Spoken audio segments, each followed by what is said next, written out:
today. We're mostly going to be in the book of Luke, starting in chapter 8, if you want to go ahead and find your way there. We will be bouncing around in Luke, though, so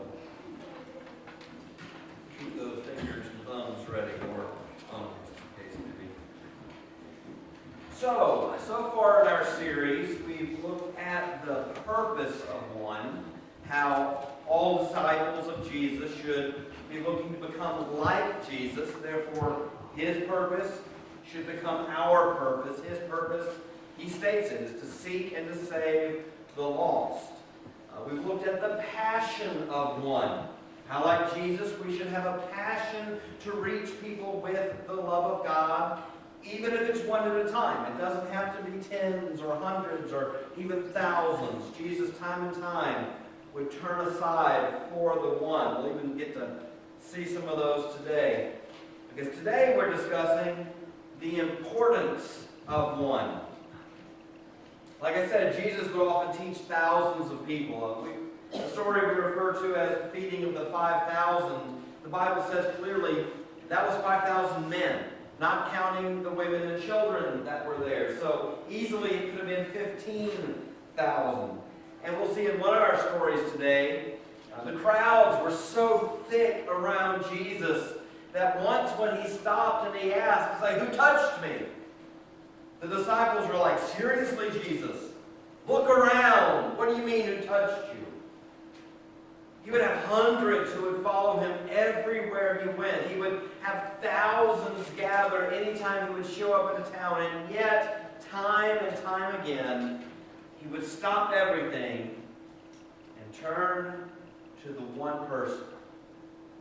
And today I have 5 stories for us. 5 stories out of the Bible that serve as examples to us of just how important the one person was and is to Jesus. And therefore, as his disciples, how important the one should be to us as well. So our first story, as I said, is found in Luke chapter 8. Luke chapter 8, starting in verse 40. It says, Jesus had returned, because he had gone to the other side of the Sea of Galilee, done some interesting things over there. Man, I can hardly breathe today.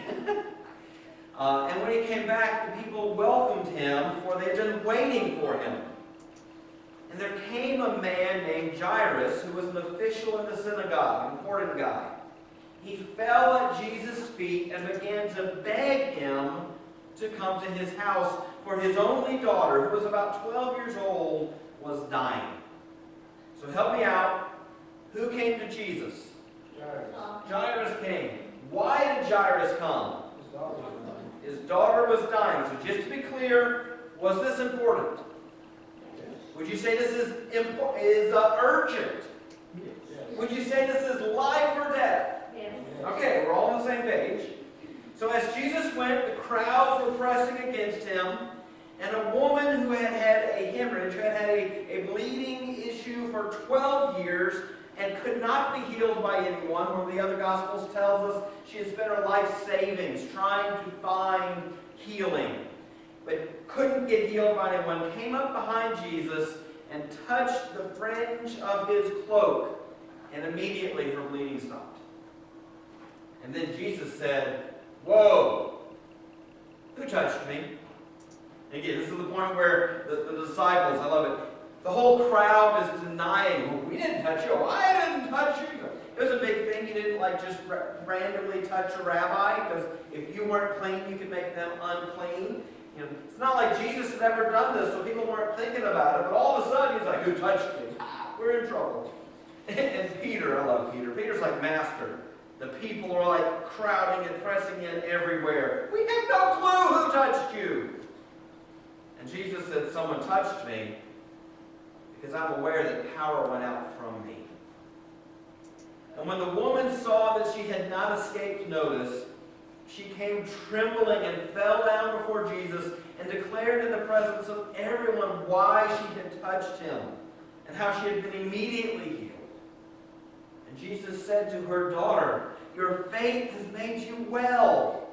Go in peace." Beautiful story. I love that. How loving. I mean, Jesus recognizes that somebody has come to him in faith and been healed, and he didn't even really have to do anything about it. But he stops because he wants this woman to know that her healing is a good thing, that she didn't just like steal something from him. Beautiful, right? Now, what was Jesus doing? Where's he going? Jairus' house. Oh, yeah. And why? Oh, yeah. That girl who was dying. That was important. Okay, back to the real story, right?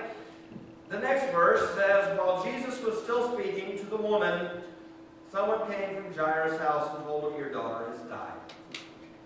Don't bother the teacher anymore. What? Come on, Jesus. I mean, you're going to this man's house to save his dying daughter. That woman had had her problem for 12 years. She could wait 12 minutes, right? The story doesn't end here. I just want you to know that because you're looking a little concerned. He raises the daughter in the end, but that's not what we're really talking about, but I'm going to clear that up for you. No, the point here is not about Jesus' power or his disciples' reaction. It's not about whether or not he can go and save the girl, because he does. He goes, he resurrects the dead girl. The point I want us to see in this is simply this. Jesus would allow himself to be interrupted by the one. We all agree helping Jairus, his daughter, it was important, it was urgent, it was life and death. And yet, Jesus let himself be interrupted to address the faith of the one in need who was right in front of him. Our next story. Jump over to Luke chapter 13, starting in verse 10. This is a quick story, and one that happened in several different kinds of situations. It's a time where Jesus is healing on the Sabbath, and if you don't know, that generally got him in trouble. So here we are in Luke 13:10. Jesus was teaching in a synagogue on the Sabbath, and there was a woman there who for 18 years had a sickness caused by a spirit. She was bent double and she couldn't straighten up at all. Jesus looked at her and he called her over and he said to her, "Woman, you are freed from your sickness." He laid hands on her and immediately she stood up straight and began glorifying God. Good so far, yes? Right? Good thing. But the synagogue official, a different one, not the same guy we just read about. The synagogue official became indignant because Jesus had healed on the Sabbath. And he began saying to the crowd there are 6 days to work. You should come on one of those days to get healed, not on the Sabbath. Okay, hang on a second. Quick question. Did the woman approach Jesus? What's it say? He went to her and called her over. It's not like the woman's like, "Jesus, please, please." Oh, "Jesus, please, please." No, Jesus called her over. So the Lord answered the synagogue official and said, "You hypocrite. Does not any of you on the Sabbath untie his ox or his donkey and lead him to get him water?" The answer there is yes. I like in another incident, Jesus tells one guy, it's like, if your ox is in the ditch, in other words, he's fallen, he's hurt, and you've got to rescue him. Oh, it's the Sabbath. I guess he just has to die, right? No, you do what has to be done. So Jesus says, this woman happens to be a daughter of Abraham, and Satan has bound for 18 years. Should she not be released from this bond on the Sabbath? And he said this, and his opponents were humiliated, and the crowd began rejoicing over all the glorious things being done by Jesus. How to not win friends and influence people by Jesus of Nazareth. Jesus made lots of friends in the crowd. He ticked off all the people in charge regularly. But again, we see the importance of the one. It's the Sabbath, and what you need to understand in this point in Jewish history, they had proven that they took the Sabbath seriously. We have records of Jewish armies being slaughtered because they would refuse to fight on the Sabbath. They had suffered 70 years of exile. Why? Because before that, they had ignored the Sabbath rule, and God's like, okay, this is coming, guys, this is coming. The land is going to get its Sabbath, whether you take it or not. And he sent them into exile for 70 years. And to the day of the exile, 70 years is up, he's like, all right, I'll send you back. The Jewish people were not making this Sabbath mistake again. And more to the point, you weren't either if you were in their country. It mattered. And yet Jesus just said, here in the synagogue, on the Sabbath day, the needs of the one are more important than all of your religious practices. Or if you want to look at it another way, he said, there's no more worthy act of worship than showing love in God's name. Story 3. Blind Bartimaeus. This one we have to go over to Mark. Mark chapter 10. Mark 10, 46, and moving on. Jesus and the disciples had come to Jericho. Where are they? Good, you're listening and turning pages. Moving up in the world. And as he was leaving Jericho with his disciples and a very large crowd, a blind beggar named Bartimaeus was sitting by the road. When he heard it was Jesus the Nazarene, he began crying out, Jesus, Son of David, have mercy on me. But many people in the crowd, guess what they were telling him? Shut up. See, my Bible says that. No, it says, be quiet. Stop. No, it says, shut up. But instead, what do you think he did? He yelled out louder than before. Everybody, show me what it was like when he was yelling. He says, Son of David, have mercy on me. Son of David. Oh my goodness. This is a crowd. There's thousands of people. Are y'all afraid to be loud? Son of David, have mercy on me. Thank you. And Jesus stopped and said, call him here. So they called the blind man, saying, take courage and stand up. He's calling for you. Like he needed to take courage. This guy was already there. It says he threw off his cloak, jumped up, and came to Jesus. And then Jesus asked him, what do you want me to do for you? Now there's a whole sermon right there that I don't have time to go into. But it's like, hello, I'm blind. Can you not immediately see that? But Jesus asks him, what do you want? Anyway, and the blind man, it doesn't say Bartimaeus, it's like the blind man said to him, Rabboni, I want to see. And Jesus said to him, go, your faith has made you well. And immediately he regained his sight and followed Jesus on the road.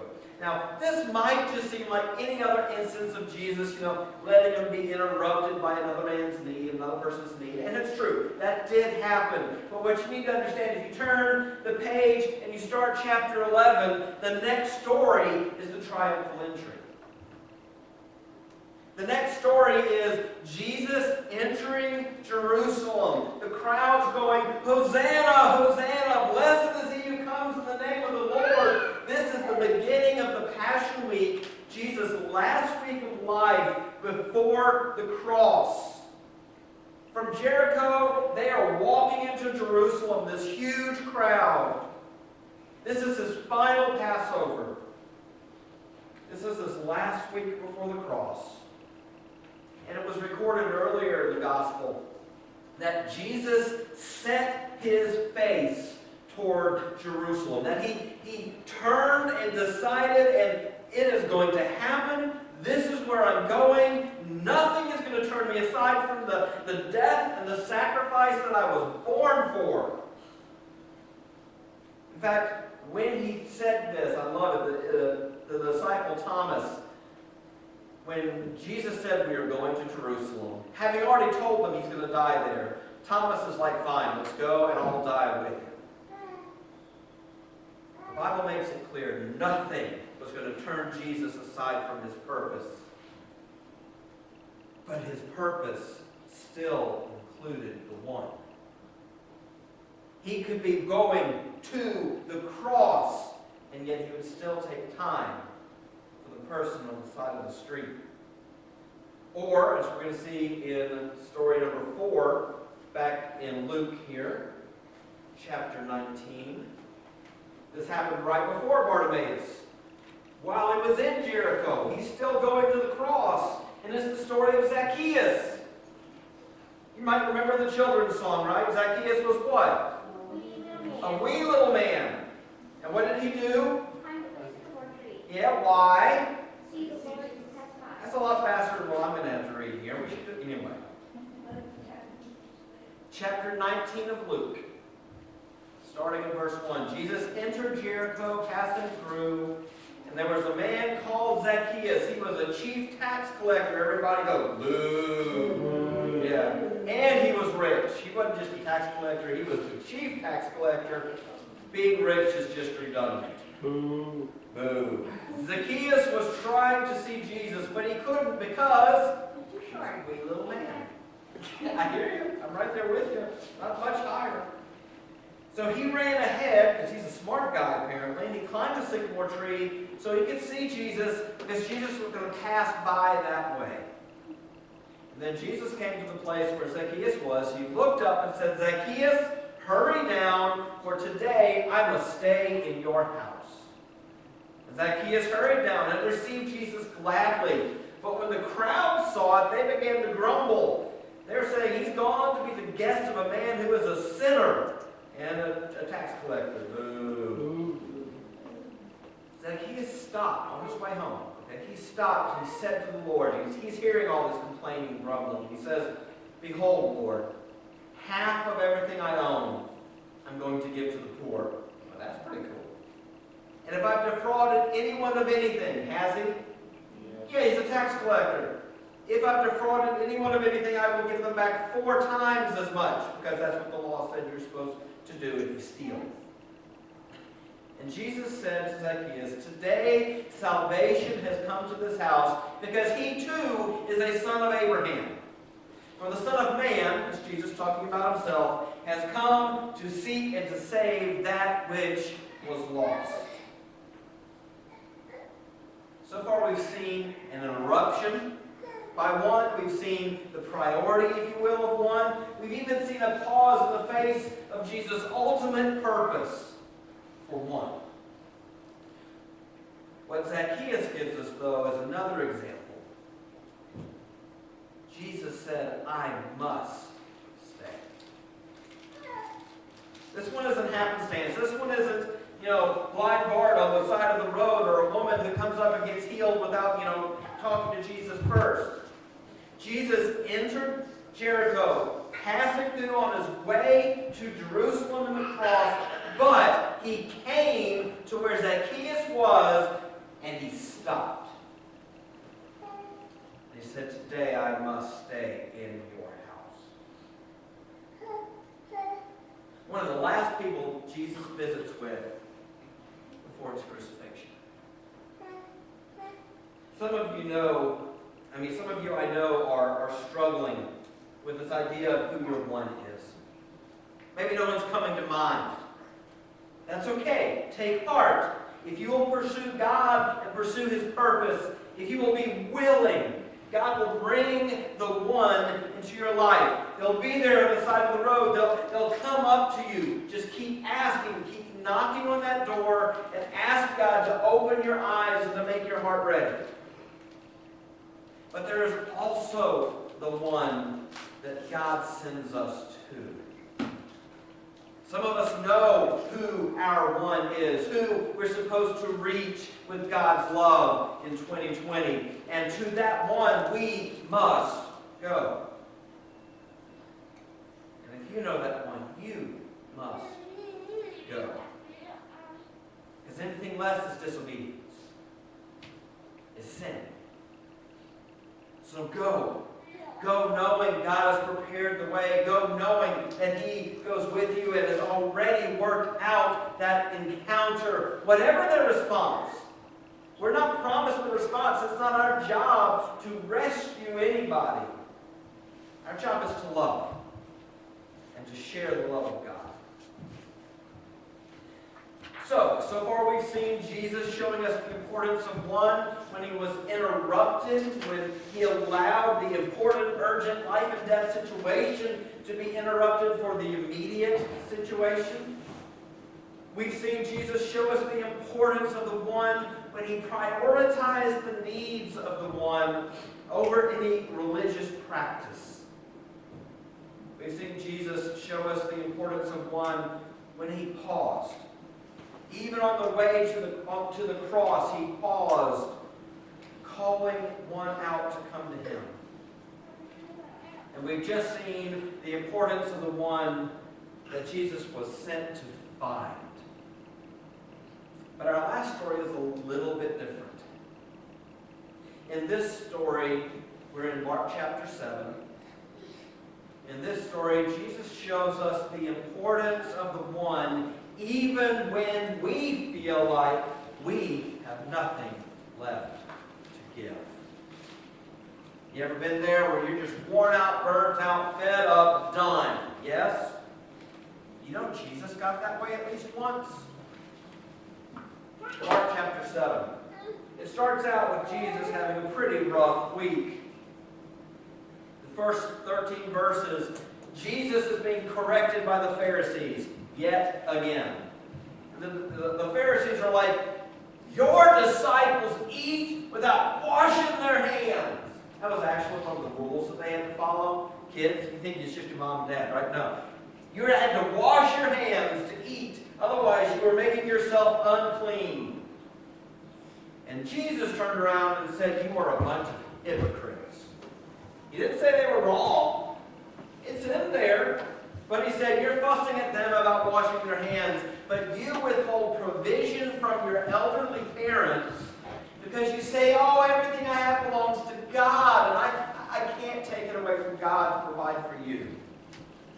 In other words, he's like, you are using God's rule, God's law, your relationship, your religion as an excuse to abandon your responsibility to your family. And Jesus was having none of it. And then in verse 15, Jesus kind of sums it up. He says, there is nothing on the outside of a person which, if it goes into them, makes them unclean. It's what comes out of the person, out of the man, that defiles him. Now, I love it. His disciples are like, yeah, tell them, Jesus. I don't get it. Like I said, Jesus is having a rough day. His disciples, he just stood up for them, and once again, they're like clueless. So Jesus then explains to his disciples, guys, food, what you eat, will not defile you and make you unclean. I love Mark that puts in parentheses, by this Jesus declared that all foods are clean. Bacon! Yes. So, all food is clean. It's not what you eat that makes you unclean. He says evil starts, evil comes out of the heart. And then, after this wonderful week, Jesus says, I'm tired. Starting in verse 24. He got up, he went away from there to the region of Tyre. Any of y'all know of a Jewish town called Tyre? It's because there isn't one. Jesus left. He left the region of Jerusalem, of Judea. He left the country. And it says, when he entered a house there, he wanted nobody to know where he was. So if you don't get it, Jesus just said, the Bible just said Jesus needed a break. Now personally, knowing that Jesus has never sinned, and knowing that he only does what the Father tells him, I can totally see him saying, like, I need to get away with my Father and reset. Nothing wrong with that. I can see him literally at the point where he's like, if I don't get some time alone, I'm going to sin. Because these people are driving me nuts. And so he leaves Israel. He goes to find himself a little bit of peace, so he leaves the country and he spends a little bit of time by the sea. Yes, Jesus just took a vacation. And since we know Jesus doesn't do anything, the Father didn't first say, do this, we know that God the Father told Jesus to take a break. Does that surprise you? I mean, do you ever think about Jesus taking a break?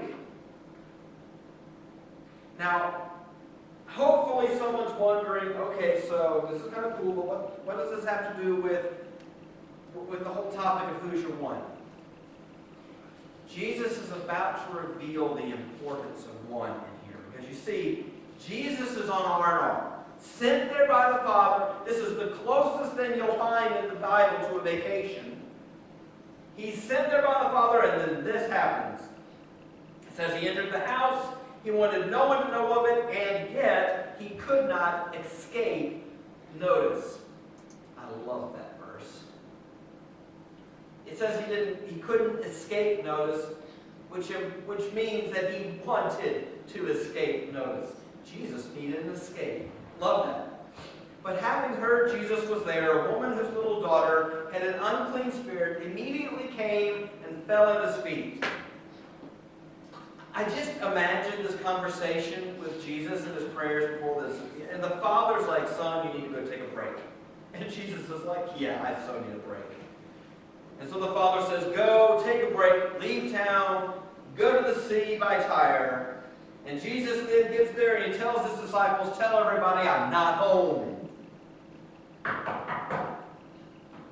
Let's try this. Knock, knock. You are Jesus, open up! Jesus isn't here right now. Please leave him. That's what he told his disciples, right? Now this woman was a Gentile, a Syrophoenician. I just wanted to say that. That's cool. Syrophoenician. And she kept asking him to cast the demon out of her daughter. And he was saying to her, let the children be satisfied first. It is not good to take the children's bread and throw it to the dogs. Guys, this is a pretty rough answer from Jesus. In fact, if it were anybody else, I would say, that's a bit racist. Matthew even adds this. The disciples are like, send her away. She keeps shouting at us. And Jesus replied, I was sent only to the lost sheep of the house of Israel. It is not good to take the children's bread and throw it to the dogs. Brutal. I told you it had a bad week, right? But she answered Jesus and said, yes, Lord. But even the dogs under the table feed on the children's crumbs. Yeah, scraps. They get the leftovers. They get the stuff that hits the floor. And she's asking, Lord, just give me the crap, the crumbs. I put scraps and crumbs together, and I'm sorry. Give me the crumbs. And Jesus said to her, woman, your faith is great. Because of this answer, it shall be done for you as you wish. The demon is gone out of your daughter. And going back to her home, she found the child lying on her bed, the demon having left. Oh, there's so much we can talk about here. This is one of my favorite stories. The whole testing of faith, how a seeming rejection from God can actually be there to draw greater faith out of us. But what I'm wanting to focus on is the importance of one again. God the Father had sent Jesus away, right? Had to have, or he wouldn't have done it. Jesus had gone away for some recovery time. The children of Israel, with their blindness and their sin, were getting to him. And so God says, take 5. And Jesus goes into hiding. Tell them I'm not here. I'm escaping. Not just into the wilderness. He had tried that before. And what did the crowds do? They followed him. That's when he fed 5,000. They're like, we're in the middle of nowhere. Feed them. He goes to a Gentile city because he knows that's the only place he can go. The Jews won't follow him. But God did not just send him there to get some rest. God sent him there among the Gentiles to show him there is faith in the world. From a human standpoint, I think Jesus needed that. I think Jesus was beginning to lose his faith a little bit. Not in God the Father, in humanity. And in love, the Father sent him to rest, and then sent a very persistent woman to remind him it's worth it. It's worth it. Too often, I think, we underestimate the true value of one. Not just the value of one for the kingdom. Not just the value of one and their need and their opportunity to know Christ, but the value of one even for ourselves.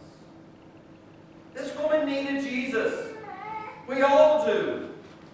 But I think it's fair to say Jesus also needed the blessing of knowing and seeing her faith. Sometimes the one is us. Sometimes the one we serve and we help blesses us. Showing the love of God to somebody can also restore us. It can encourage us. It can grow our faith.